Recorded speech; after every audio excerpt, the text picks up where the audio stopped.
Welcome to the Stewardship Leader podcast, brought to you by the Christian Stewardship Network.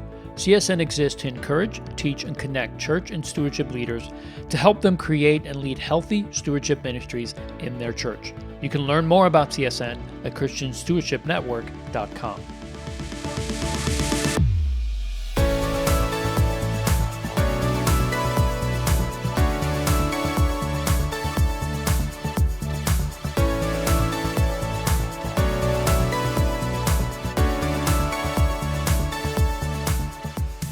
Hey everybody, welcome to Stewardship Leader. I'm your host, Leo Sabo, and on this episode, we're talking about emotions and our money. How do our emotions impact the way we make and spend our money? And I'm joined by my friend, Chris Goulard, today for this conversation. You can also access this discussion via video from our website. You can go to our resource page under videos, or you can go to christianstewardshipnetwork.com/videos to access it. Well, let's go ahead and jump right into the conversation with Chris Goulard. Well, hey, everybody. Welcome to another Friday discussion where we talk about biblical principles that impact our personal lives and, of course, those that we get to teach if we have that opportunity.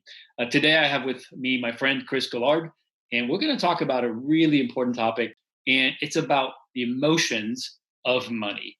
We've talked about greed. We talked about covetousness. We talked about fear, so many things that really relate to the way we manage money. But today, we really want to dive into how does the emotional side of things come into this thing? And it's a really important part of money management and how we relate to money. So Chris, why don't you kick us off with how does emotions impact our money? And what are the things that we need to consider as we talk about this emotional side of money? Well, first of all, I would say that I think the emotional aspects of money are just as important, if not more important, to be teaching people than the practical or even the spiritual aspects. And one of the things is when I started our ministries at Saddleback many years ago, I was really focused on the spiritual and the practical, teaching people how to do things. That was the practical side. And they need to do that. I mean, they need the tools. That's great. And, we'd have verses in, so we'd help people to understand biblically, where does that come from and all that. And it was, that was helping people for sure. But what I found was a lot of times people would kind of start doing what I was trying to teach them how to do for a while, and then they'd fall off the tracks again. And I couldn't understand what was going on. It really took me a long time to figure it out. But what I realized was it was the emotions that were really getting them off track. It wasn't, because we taught them how to do a budget, for example. I mean, it's not hard, but why didn't they want to do a budget? So what it came down to is that they had emotions around that and really, in effect, didn't want to do it. And so you'd have one spouse that wanted to and one spouse that didn't, create a lot of conflict. And I wasn't fixing the conflict if we didn't address the emotional issue. So anyway, so I think the emotions around it are really, really important to talk about. Yeah, it's like where the rubber meets the road. I mean, you could talk about the concepts, the principles, the how-to, but when you actually get to do it, that's when the emotion starts to emerge. And when they do, you don't have a solution on how you're going to deal with that. Well, it's more than likely, I mean, I've experienced the same thing. It's more than likely going to stop their progress. And it's either going to make them frustrated and have them come back to you and saying, this isn't working. And early on when I was coaching people, I would just say, well, just go back and do what I told you to do. And it's like, you don't get it. That's not the issue. The issue is not the information, it's the application.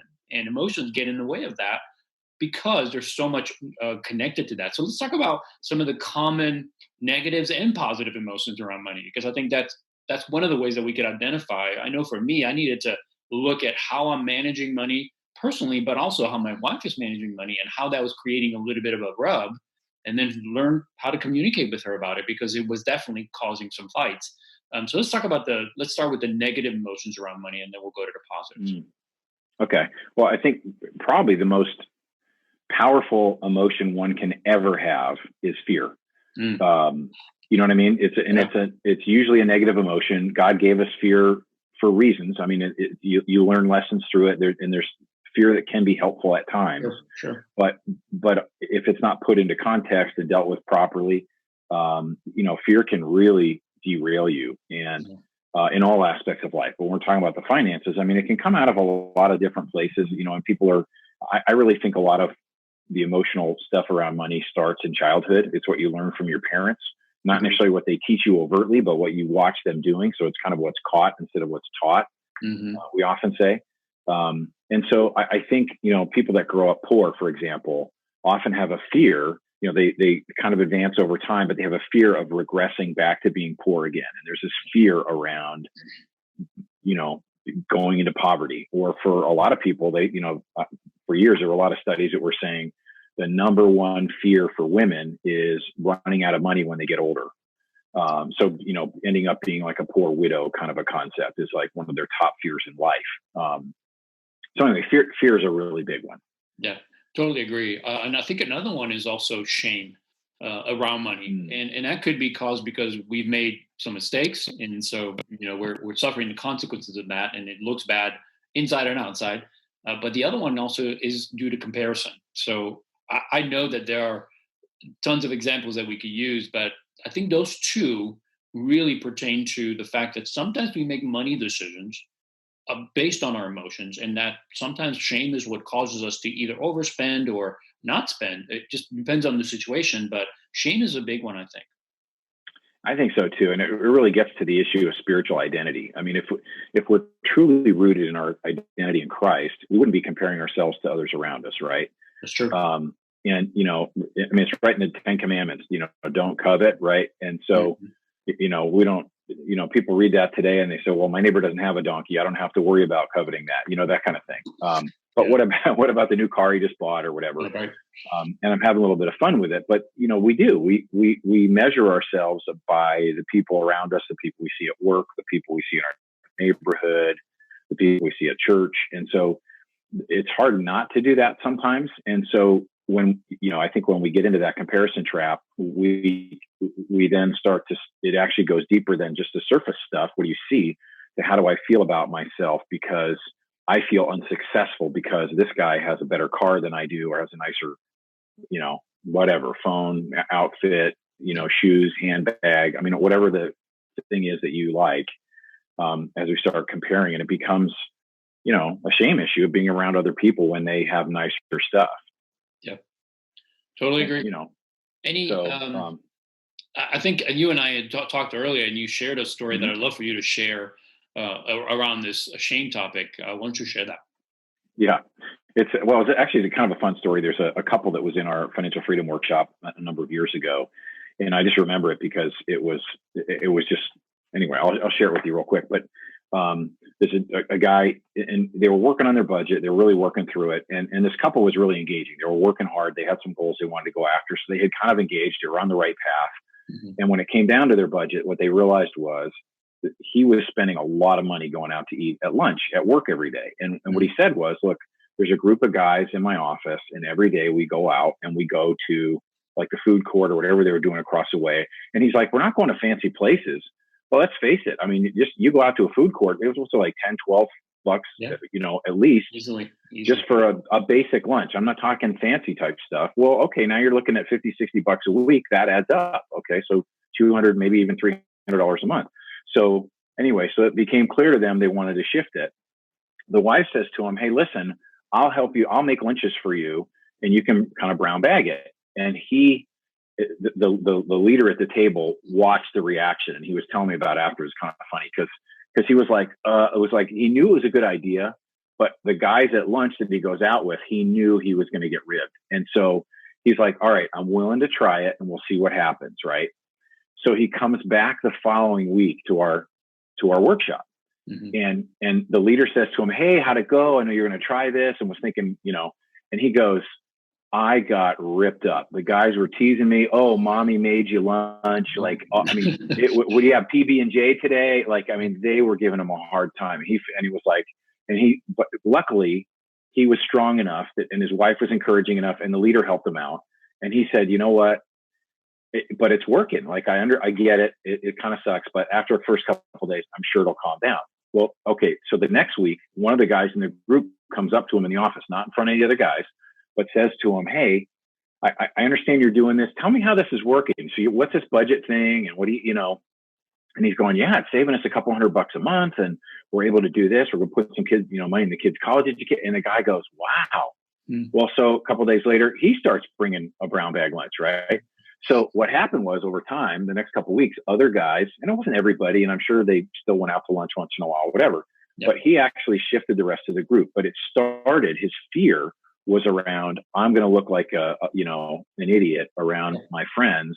So the fear was keeping him. Now, the good thing was the encouragement of the leader and his wife. And it's that, kind of bringing things into community that can really help, and that emotional support, because he never would have done it on his own. Right. You know what I'm saying? Right. It took some encouragement and some help on an emotional level. It wasn't about knowing how to do the budget. It wasn't about learning another verse, right? It was about somebody had to encourage him to move forward. And it was a good success story. It was kind of a simple concept, but I think in everyday life, we have those things that happen. Yeah, it's a great story because it talks about how both shame and fear, right? Shame that, they're going to ridicule you, fear that you're going to be rejected. And that's all because of money choice. It's just a choice on whether I'm going to bring my food or buy my food. And I think it's a great way to just exemplify how emotions can be so central to literally everyday decisions. And that's why it's so important not to ignore this topic. So on the positive side of emotions around money, I think one is that we all pursue, and that's happiness. Like we want to have happiness in our lives. And we many times believe that money can actually do that. And it might temporarily, but we know that if we continue to spend and overspend, then obviously that's going to turn into shame and fear and anger and everything else. So happiness, I think, is another, again, positive emotion, but we have to be careful that, again, that our identity and what we have is not what defines who we are, because if it does, then we're just pursuing that temporary thing to feel better, knowing that I'll have to go back and do it again and again and again.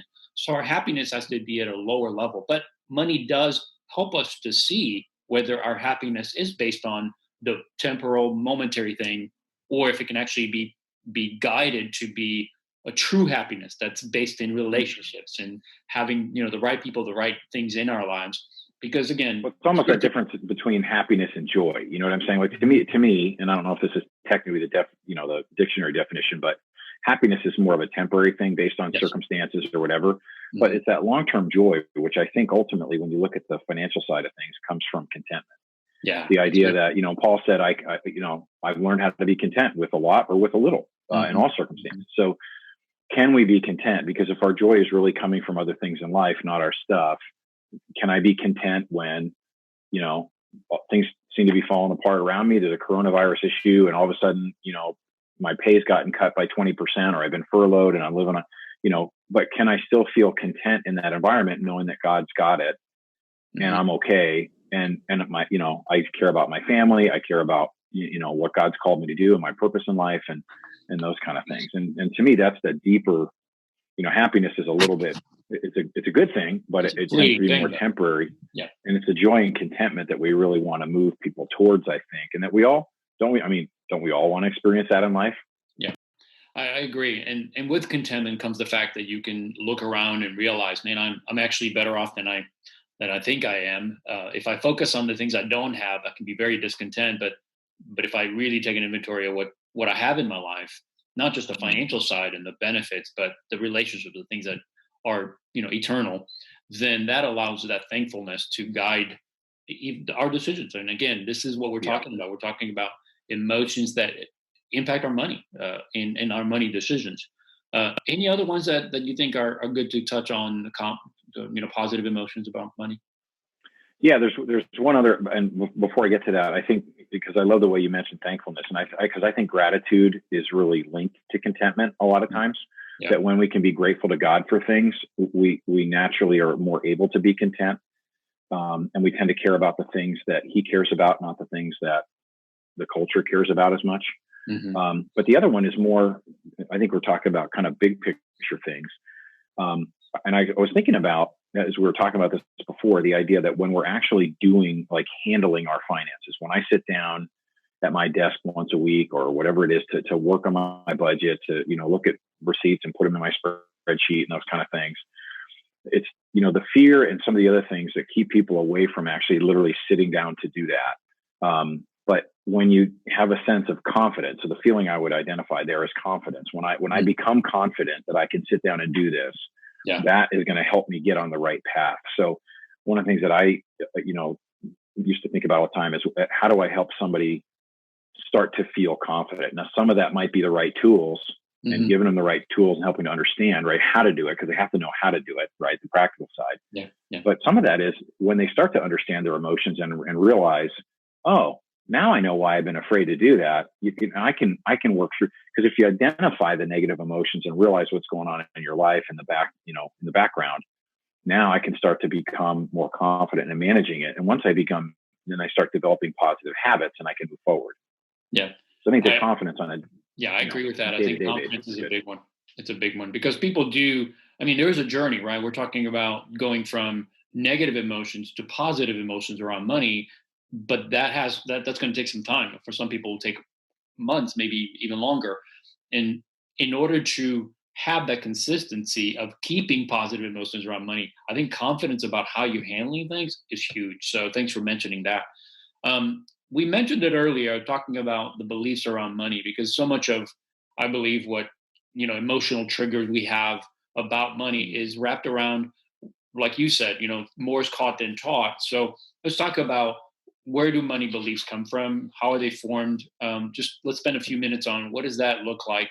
Because I think knowing is crucial to understanding sometimes why we do what we do.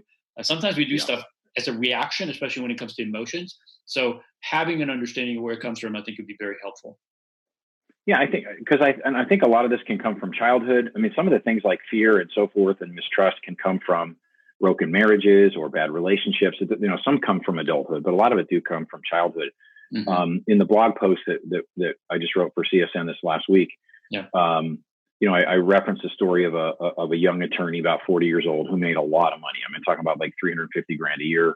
And she just couldn't save money. And what was happening was, it took a while to understand what was going on there, because it kind of logically didn't make sense. I think most people would go, oh yeah, you're making 350 grand a year and you can't save money, really? Right. But what there was a childhood issue there. She grew up in a large, poor family.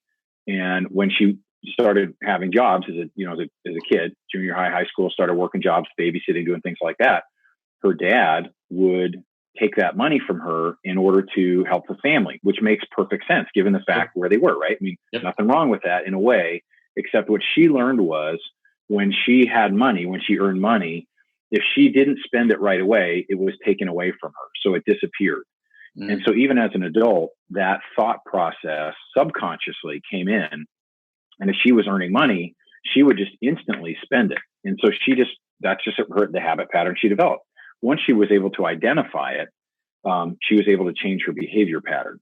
But so that you can look at the fear, whatever, but I think sometimes the things that we're raised with, watching our parents fight about money means, oh, gee, I don't want to talk about that with my wife because it's going to be a big fight, and I watch my parents fight about that all the time. And it can come from a lot of simple things. I agree. I mean, I think so much of what we witness as we're growing up in a family, and no family is perfect. Even if you have a healthy family, there's still some form of dysfunctionality in all of us, because we are still sinful people when we make mistakes. And I think when it comes to, I remember, as a child growing up and watching my parents fight and about money. And when my wife and I started fighting, he's the number one motivator. I'm like, I am not going to have my kids feel the way I did watching my parents fight about money. It just tore me up. And I'm like, I do not want this for my family. But I had to then go and say, well, what are some of the things that I'm doing and why am I doing them? And one of the things that for me was true is we grew up in a communist country, came to the States in the early 80s. And there was probably some inner vows that I made, I know my siblings did, that literally said, we're not going to be poor. We're not going to live that way. We're not going to look that way. And when you begin to make those kind of inner vows and have these beliefs that are so strong in your life, they're like laws that you cannot break. And that's what makes us react. And I think it's a good way to think about, like, is there a way, is there evidence that maybe when I react to money, especially if it's a negative emotion, that may be coming from something that I learned or something that I embraced as truth? That's actually a lie, Yeah. And again, dealing with the fear, dealing with the shame, dealing with the negative emotion, and just not allowing it to just happen and then say, well, that's just the way I am. And that's not good enough, because you can't continue to do the same thing and expect different results. It's not going to happen. Right. So I think it's really important to understand that it's not that we're broken and messed up. God can redeem anything. And sometimes all it takes is just a revelation of something that just completely removes it from our lives. And before we know it, we're cured. We don't have that reaction anymore. And now we can have positive feelings around money, and especially when we make money decisions. So that's, I think, really, really important to be aware of. So Well, I in a think couple minutes, sorry, go ahead. sorry, I was just going to say, I love your example because it's just real world and it's very common. Mhm. So the value made, if you want to call it that, was I'm never going to put my kids in that situation. I'm never going to go back to being poor. Mhm. And that's a good thing in the beginning because it motivated you, right? It motivated you to change, to do some things differently, to move forward. Mhm. The problem is if that is allowed to continue too far, that now becomes, I'm getting my security from stuff rather than from God. So I'm relying on the wrong thing Yeah, it's good. for my security. And so as I think for stewardship leaders in the church, as spiritual leaders, to really realize that as we're coaching people through and walking with people and really discipling people in this process, how do I become more content?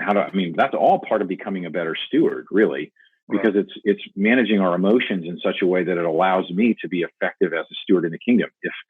I know people who are very wealthy that are not content, because I look at my neighborhood and I go, well, we have a nice middle class neighborhood, whatever.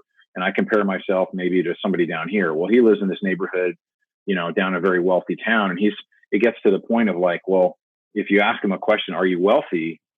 No, I'm only worth about 10 million bucks, but the guy down the street's worth 25. He's wealthy. It's all right? relative. Yeah. Yeah. And if you get into this relativism and you can never finish that, Yeah. I love what you just said, because I think it's important to not just recognize that we have a past and that's influencing us, but that God's desire for us, especially as believers, is that we would take on the identity that he has for us, not as the world would have us shape into the image of the world, but as he would have us shape into the image of his son. And I think part of this process for us, and that's why I love finances, because for me, it was the topic, it was the thing that drew me closer to becoming more like Christ, because without it, there would have been no struggle for me I believed in God. I went to church every day. I didn't have an issue with Christianity and believed it and all of that. But when it came to money, it was the one thing that I just could not surrender. It just struggled with it. And I think the fact that I had negative emotions around money, it caused me to take notice first and foremost, and then look deeper and look at the fact that I had pride, I had greed, I had covetousness, discontent. All those things were happening, and that all led me to the fact that I wasn't satisfied in who I was, and my identity was in the world, not in who God made me. And that forced me to say, do I really believe that I am what God says I am? So I think what I love about this is that it drives us. It forces us, if we're willing, to go to the Lord and say, God, help me to see me the way you see me, so that the things that I desire, if they're the wrong things, they can just melt away and I don't have those desires anymore. And I think it's important that you just said it. It's like our identity has to be in him. Otherwise, everything else we're trying to do, it's not going to happen. We can't muscle it. Right. It's like living for an audience of one. And when we begin to do that, it not only is going to help us in our own personal family relationships and things like that, maybe less conflict with your spouse, moving towards achieving goals. There's some very positive things that come out of that. But the kingdom benefit is also another side of things. Like, the people that are very affluent, if they're still living in fear because they're getting their security from stuff, are going to find it very difficult to be generous. Yeah. They may give, but maybe not generously because they're still holding back. They're hoarding, and I hate to use that word because a lot of it's a difficult thing, but they're holding back because their security is in stuff. Where if God's given them abundant resources and they have the ability to release it and do some really great things for the kingdom, then if they can get past those fears, then all of a sudden they can live open-handedly and say, all right, Lord, this really is yours, Totally different lifestyle there. And it hits everybody on the spectrum, from like a minimum wage worker. It could be just really learning to trust God and rely on him and being content in your situation and move forward. Mm-hmm. But even all the way to the very wealthy end of learning, again, it's the same thing, being content. Like, I don't need all that stuff, right? I can still have a very nice lifestyle if I want to, but I can still be really generous. And my value system shifts from having, a bigger car or a bigger boat or whatever it might be to, man, I want to do some cool stuff for the kingdom, because it gets off you and gets it onto what are we doing for the kingdom? Right. And that's where satisfaction and everything else that we're seeking, the positive emotions actually increase when we are on the right path. And I love that. Well, I think that's a great place to end. I know we could probably go on for another hour, but to keep this at a reasonable time, I think it's good for us to end it here. Chris, thank you so much for being part of this. Always enjoy talking with you. It always challenges me, and I'm hoping that has happened also for our listeners today. And that you guys, as you listen to this, as you wrestle with this yourself, that you'll continue to remember the way you get through this is by looking to Jesus, looking to him to define who you are, whose you are, and know that you have great worth and that God has given you everything that you need to have that abundant life that he's called you to live. Again, thanks for being part of this quick discussion with us. We love you guys, and we'll see you next time. Thanks, Leo. Thank you for listening to this episode. I hope it was of benefit to you. And if it was, would you do us a huge favor and just share it? Share it with another church or stewardship leader. Encourage them through this word today and help them to be better equipped to not only live as a good steward, but also teach others to do the same.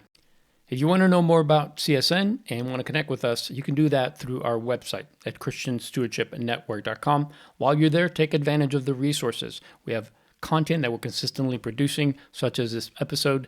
We have webinars and events that we do throughout the year, and we'd love for you to be part of those and benefit from those.